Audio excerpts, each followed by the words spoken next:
midnight Sunday, the city of Chicago just went through a very ugly, bloody weekend. 54 people were shot and 8 were murdered. That's a violent act taking place every hour on the hour. But you know what? Stats, like the ones I just gave you, in words that I just used, like violence, do not do justice to what's happening in America. I want you to look at this incident caught on camera, and I want to warn you, this is a very disturbing piece of video. 6 men viciously attacked a couple while throwing up gang signs. Eventually, they fatally shot 24-year-old Giovanni Arzuaga, and they critically wounded his wife, Yasmin Perez. That's an execution, right there on the streets of Chicago. And this comes just after a video from New York City where a gunman chased down an alleged gang member, firing shots wildly in broad daylight as the man took cover behind 2 young children, who luckily survived as the bullets whizzed by their heads. That's not Juarez. That's not Fallujah. That's Chicago. That's New York City. That's America. And those are Americans. And that is only a tragic snapshot of what's happening in American cities every day. Since last year, cities like Los Angeles, Philadelphia, Atlanta, and Portland have all seen a spike in homicides and shootings. So, how would Joe Biden respond on Wednesday? Well, how have Democratic politicians in cities controlled by the Democratic Party for decades responded so far?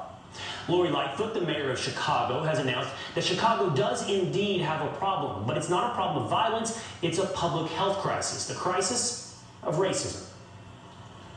We can no longer allow racism to rob our residents of the opportunity to live and lead full, healthy, and happy lives. It's the focus of the mayor of Chicago as her citizens are gunned down in the street. I just mentioned to you the crime stats of Portland. That one had the highest number pointing northward. Well, do you remember the 75 consecutive nights of riots and violence in Portland? The Multnomah County District Attorney there, he has declined to prosecute 80% of the civil unrest crimes in that city. And here, in New York City, hundreds of rioters and looters who participated in the violence last summer following George Floyd's death have had their charges completely dropped. They were dropped by District Attorney Cyrus Vance. He's decided instead to divert his city's resources to an investigation that the left is obsessed with, and a person who they still see as public enemy #1. And that's Donald Trump. In Donald Trump, the left has found the one crime they are willing to prosecute to the fullest. And the events of January 6th have given the left the one set of criminals they're willing to throw the book at: the Capitol Hill rioters.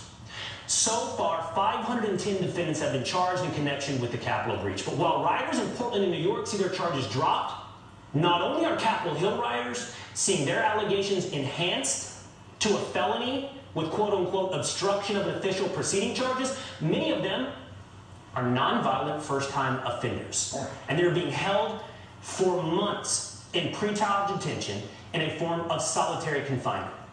Let me give you a few examples. First of all, in a Washington, D.C. jail, a high school senior, 18-year-old Bruno Kua, sat for weeks in solitary confinement. That's 23 hours a day in his cell. He was sitting there on weapons charges for bringing a collapsible baton into the Capitol on January 6th. Now, he didn't wield the baton. He didn't hurt anyone. He didn't vandalize the Capitol. What Bruno Kua did was wrong.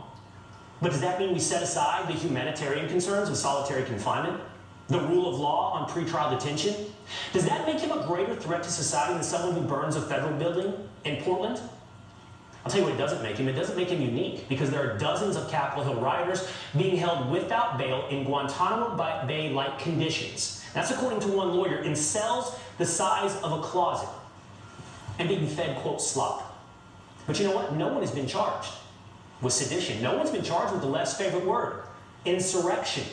Instead, people like Kelly and Connie Meggs walked into the Capitol, no vandalism, no violence, but instead were guilty of being members of the Oath Keepers. And they have been hit with felony conspiracy to obstruct official proceedings charges. They walked in while being a member of the wrong group. Now look, this is not a defense of all the people who took place on the Capitol riot of January 6th. Some of them are guilty of violent offenses, and they will be met with justice. In fact, this isn't a defense of any of the Capitol riot defendants. It's a defense right here. This is a defense of the rule of law, of the right to a speedy trial, of humanitarian conditions we would extend to members of ISIS. This is a defense of due process. It's a defense of these individuals being defendants and not detainees. The government openly says these couples, these high school seniors, are a threat to democracy. That's why they're being held in these conditions for this long. And that's why they're seeing the book thrown at them. But I want to ask you this question. That undeniable feeling that America is less safe today than it was yesterday, those stats and those crimes that Joe Biden will address on Wednesday, is that due to the criminals they're keeping locked up in Washington, D.C., or is it to the ones they are letting go in places like Portland and New York City?